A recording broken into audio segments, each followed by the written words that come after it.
orang yang lagi habis puasa sunnah, Iya benar. yang nanti sepertiga malam mau tahajud gitu. Jadi ya udah kita mikirnya ya buat mereka yang bikin dosa itu hukuman lah, biarin gitu. Jadi saya jadi agak batuk nih. Dulu deh Pak Ustadz. Jadi gitu. Apa lagi kira-kira? Nah, ini aneh mau nanya nih Pak Ustadz.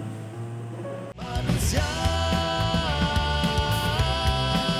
setengah ustaz.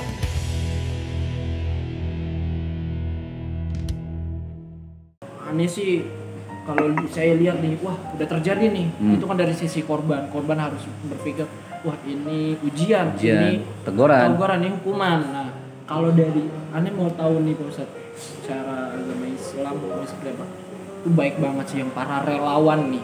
Mereka itu siap siaga 24 jam, dia di situ buka base camp. Relawan ya, itu, tanpa ada embel-embel materi lah. Nggak ada. Kalaupun ada ya bersyukur aja gitu kan. Iya. Kemarin kayak aneh langsung nih Pak Ustadz ke JICT yang pesawat tuh. Aneh lihat, ini mereka tuh JICT tuh yang di pesawat. Sriwijaya. Tempat pengevakuasian, pengumpulan puing-puingnya itu. Nah, itu mulia banget tuh Pak Ustadz. Gimana sih dari zaman dahulu emang sudah adakah? Atau baru sekarang ini di zaman modern yang organisasi yang dibentuk kah?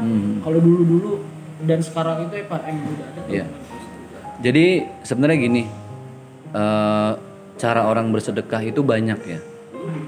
Ada orang yang nggak punya uang pengen sedekah, nggak punya uang tapi pengen sedekah.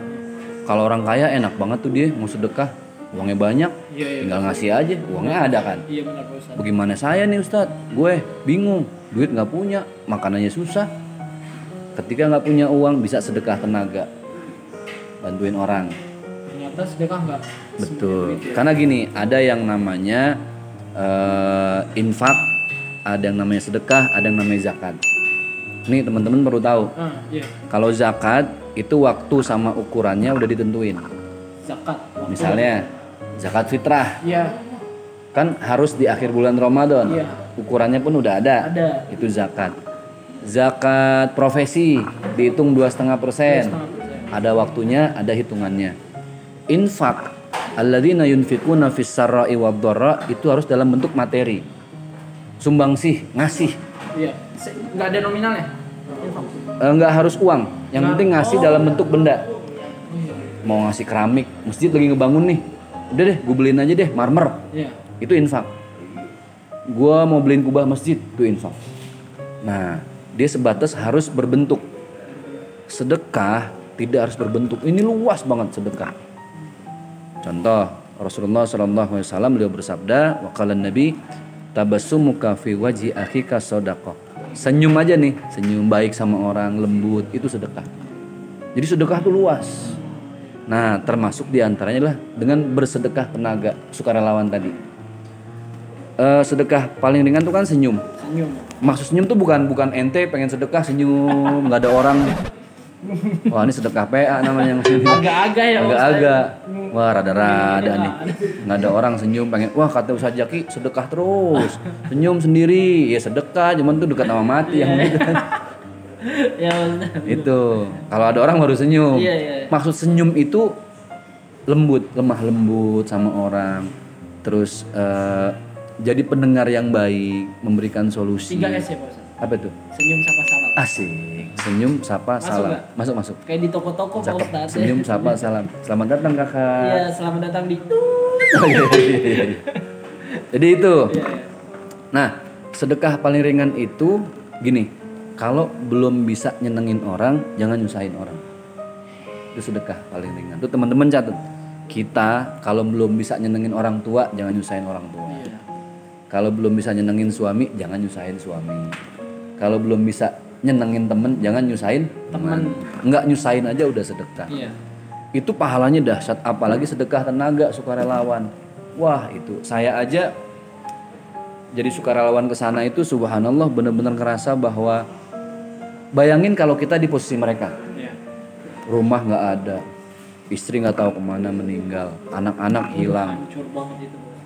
Itu kedatangan bantuan itu kayak kita lagi di gelap-gelap tengah hutan ada ngasih senter, wah itu bahagianya subhanallah. Mereka pun sama. Jadi seorang muslim yang baik itu harus punya rasa empati. Jadi ikut merasakan apa yang dirasakan oleh orang lain gitu. Dan ingat qala Nabi sallallahu alaihi wasallam, baginda Rasulullah beliau bersabda, wallahu fi aunil abdi ma damal abdu fi auni akhihi.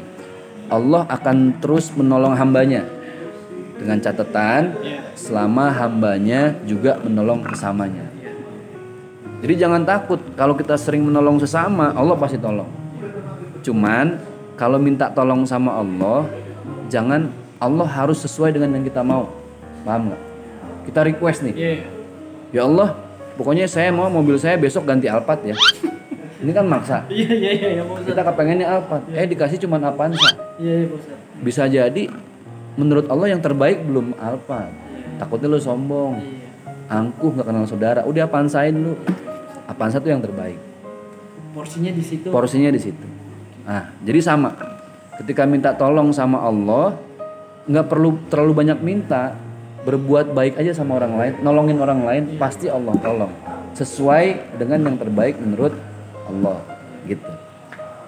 Nah, nih Pak Ustadz mau nanya nih, kadang juga aneh nih, pernah ngalamin Pak Ustadz? Pasti Pak Ustadz nggak tahu pernah apa kali. Kan kita harus berbuat baik aja dulu sama Allah, sama sesama. Nanti insya Allah kasih juga berbuat baik. Tapi tuh saya pernah Pak Ustadz kayak gini nih Pak Ustadz. Adalah perasaan, nggak tahu ini baik atau buruk. Saya ngerasa ya Allah, padahal saya berbuat baik loh. Dalam hati nih, nggak diungkapin dalam hati. Tapi kok orang ini jahat ya sama saya. Nah, selalu jahat sampai menemukan kok belum nih orang belum ini nih, belum baik sama kita. Kenapa sih itu Pak Ustadz? Kalau kayak gitu? Semua tergantung niat di awal. Makanya kalau Nabi sallallahu alaihi wasallam, baginda Rasulullah beliau bersabda, innamal a'malu binniyat wa innamal likulli imri'in ma nawa. Segala sesuatu itu gimana niat di awal. Contoh, ada perempuan hijrah pakai hijab.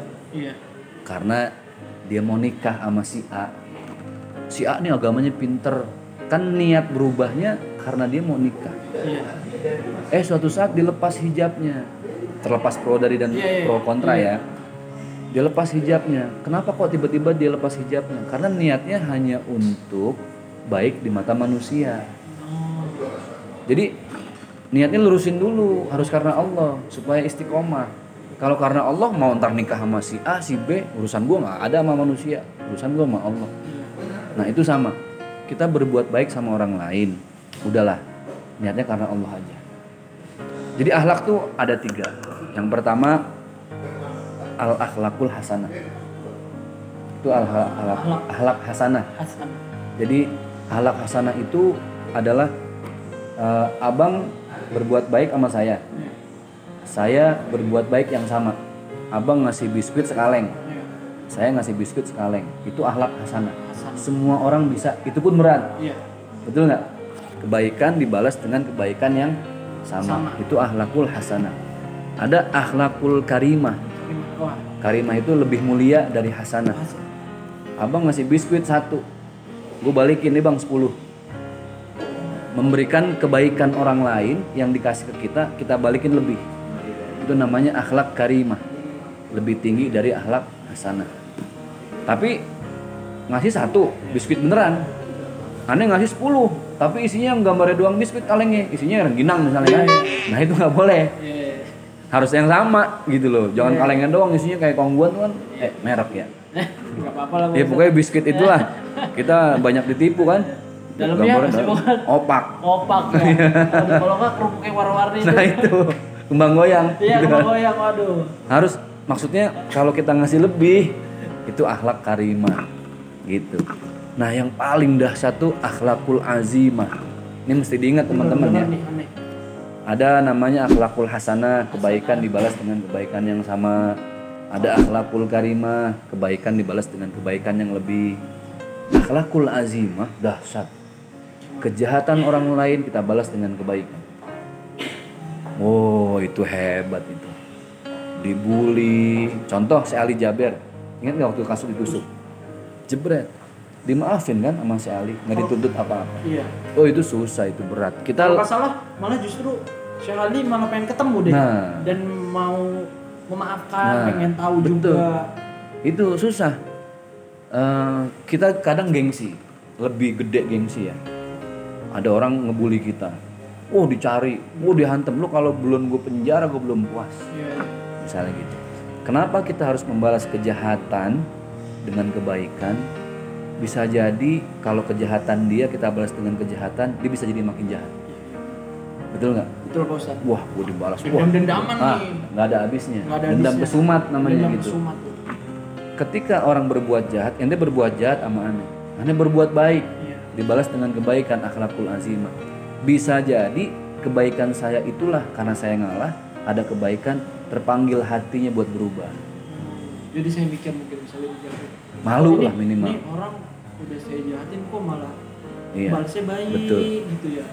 Pernah Apa di ada yang Am- salah dengan diri saya Nah. gitu ya kan. Di Amerika pernah ada orang tua, bapaknya nih, ibunya udah meninggal, anak semata wayang dibunuh sama temennya. Divonis dong Iya. sama pengadilan. Subhanallah, itu Ini beneran ada, Pak? beneran ada. Oh, iya. Di YouTube juga ada kok, viral waktu itu. Si bapaknya bilang, mohon Pak Hakim jangan dipenjara karena orang yang ngebunuh anak saya gimana pun dia manusia biasa. Saya maafin dia, mudah-mudahan dia bisa cari nafkah. Itu langsung nangis-nangis, dan tahu nggak? Berapa hari atau minggu saya lupa, setelah itu dia langsung masuk dalam agama Islam. Terpanggil kan? Oh tadinya non muslim. Non Muslim, yang dibunuh Muslim. Iya iya. Tapi ketika dimaafkan, bayangin lo anak, Iya, iya. kita kan dendam. Iya lah, Pak. Berat banget itu. Dimaafkan malah masuk Islam. Itu yang dicontohkan oleh baginda Rasulullah Sallallahu Alaihi Wasallam. Dulu di zaman Rasul, orang masuk Islam itu nggak dipaksa kayak sekarang pakai kaos. Lo masuk Islam ya, gue bagi kaos ntar 4 tenang aja lu. Misalnya. Atau serangan Emang ada yang fajar. maksudnya? Ya bisa aja kan, mana tahu kasih mie instan gitu Iya, kan. iya. Enggak. Orang di zaman Rasul itu terpanggil masuk Islam karena tadi akhlak Rasul, membalas kejahatan dengan kebaikan. Contoh, ini cerita. Ada namanya Abu Sofyan di Mekah. Itu benci banget sama Rasul. Mau ngebunuh Rasul. Kan Rasul pindah ke Madinah. Iya. Di Madinah bertahun-tahun, Rasul punya tentara banyak, ribuan. Balik lagi ke Mekah, ngebawa tentara yang udah ribuan. Kan kalau Rasul bawa dendam, enak banget. Iya tinggal. Mana ya Abi Sofyan sini, gue tempeleng nggak ngasong-ngasong. Iya, iya. Misalnya gitu ya. Iya. Sofyan keluar lo. Gitu kan. Bang Pian, orang Betawi nih. Bang Pian lo keluar nggak? Lo kan udah nakol-nakol gue. Iya. Ayo kalau berani. Kan begitu Bawa kita. tentara lagi, Bawa Bang. tentara. Apa yang kurang? Tapi Rasulullah, orang Mekah kaget. Dulu Rasul dihina, dicaci, dimaki, datang ke Mekah bawa ribuan tentara mau merebut kota Mekah. Itu semua orang masuk ke rumah masing-masing, nggak ada yang berani. Udah pasti kalah lah. Iya iya iya. Rasulullah bilang begini, wahai masyarakat Mekah, ada 2 tempat yang kalian kalau mau aman silahkan masuk ke 2 tempat itu. Pertama, masuklah ke Masjidil Haram, ke masjid. Yang kedua, siapa yang berlindung masuk ke rumah Abi Sofyan, dia aman. Bayangin, Iya, padahal dia diberlakukan dengan baik, disanjung. Siapa yang masuk ke rumah Abi Sofyan, dia dilindungi, nggak dibunuh, nggak akan jadi apa-apa. Itu berat banget. Kalau kita mau, yang tadi saya cerita lah, samperin aja Abi Sofyan, tinggal bunuh gitu kan. Tapi ini justru diberikan hak untuk melindungi masyarakat. Iya. Keren Abi Sofyan datangnya nengok lagi. Saya panggil ya. Jadi gitu. Itu namanya akhlakul azimah. Nah, itu tadi yang saya bilang, ini kan ngomongin dari masalah musibah, kok bisa nyampe ke situ Iya, ya? iya, benar. Kok nyambung ke situ Iya, gitu. iya. Maksud saya tadi dari masalah sedekah sukarelawan. Iya benar. Jadi tolonglah orang dengan semampu kita, apapun yang kita punya.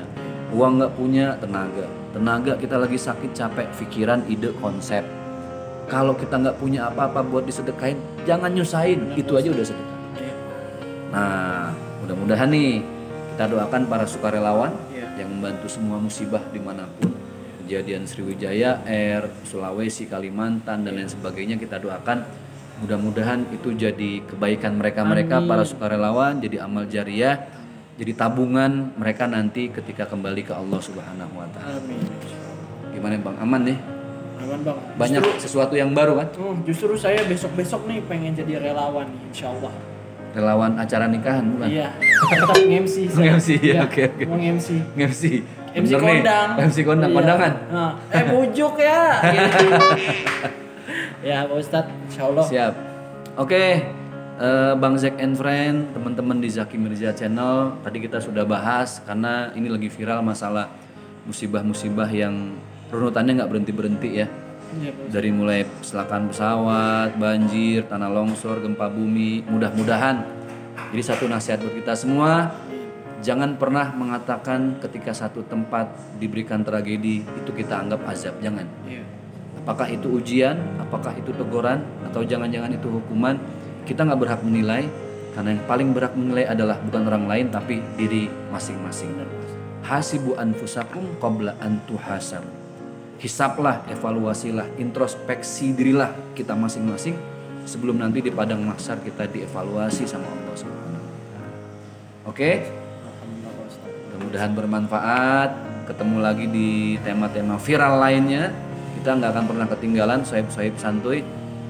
Kita udahan dulu. Mudah-mudahan ini jadi tuntunan buat kita semua. Oke? Tagline-nya bang, abang deh. Ngopi dulu, santuy berkah. Saya mau bilang santuy bray.